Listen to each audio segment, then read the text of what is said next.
আসসালামু আলাইকুম, welcome back to my channel.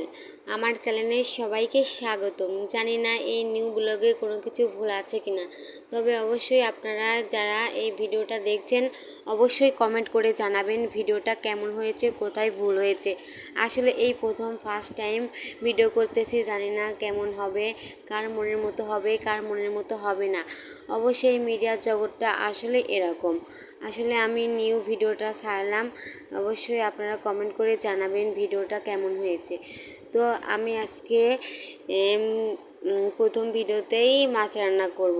তো সবাই দেখতে পাচ্ছেন আমি প্রথমত আলু, পেঁয়াজ, মরিচ কেটে নিয়েছি, তারপরে ময় মশলাগুলো দিয়ে দিচ্ছি। আসলে মাছ পুরোপুরি করতে যাবতীয় ময় মশলা যা কিছু লাগে আর কি ওগুলোই দিচ্ছিলাম। আসলে ছোটো মাছ কার না প্রিয় হতে পারে, আমার তো অনেক ভালো লাগে। অনেকেই আবার কাটার জন্য খায় না, তবে আমার কাছে অনেক মজা লাগে। আর এইভাবে যদি ছোটো মাছ রান্না করা হয় অনেক সুস্বাদু লাগে।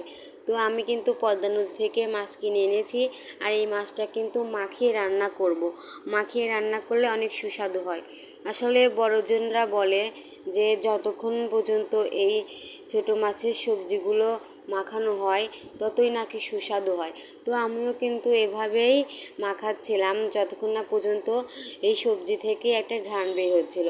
অনেকক্ষণ ধরে আমি এই সবজিটা মাখাচ্ছিলাম, মাখাতে মাখাতে যখন সুন্দর একটা ঘ্রাণ চলে আসলো তখনই কিন্তু আমি মাছগুলো দিয়ে দিব। আসলে এইভাবে মাখাচ্ছিলাম, এত মজা লাগছিল কি যে বলবো আপনাদের। আসলে রান্না করা থেকে ভিডিও করতেছিলাম তো ওটাই বেশি মজা লাগছিল। আর রান্নাটা কী যে মজা হয়েছিল তা আপনাদের বলে বোঝাতে পারবো না। আপনারা যারা যারা খেতে চান অবশ্যই কিন্তু আমার বাসায় চলে আসবেন।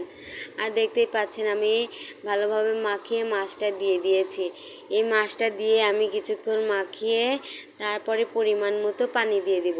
পরিমাণ মতো পানি দিয়েই কিন্তু আমি রান্না করতে চলে যাব চুলাতে।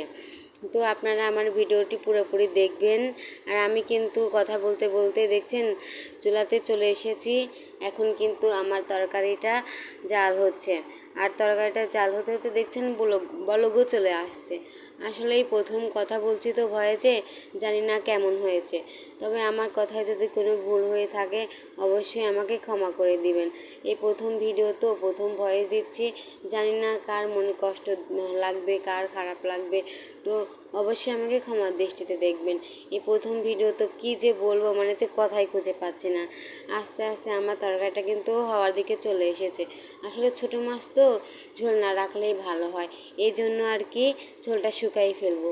তো আপনারা যদি এভাবে মাছ রান্না করে খান অনেক মজা লাগে কিন্তু। তো আমি জানি না আপনাদের মনের মতো কারো মনের মতো হয়েছে কিনা রান্নাটা।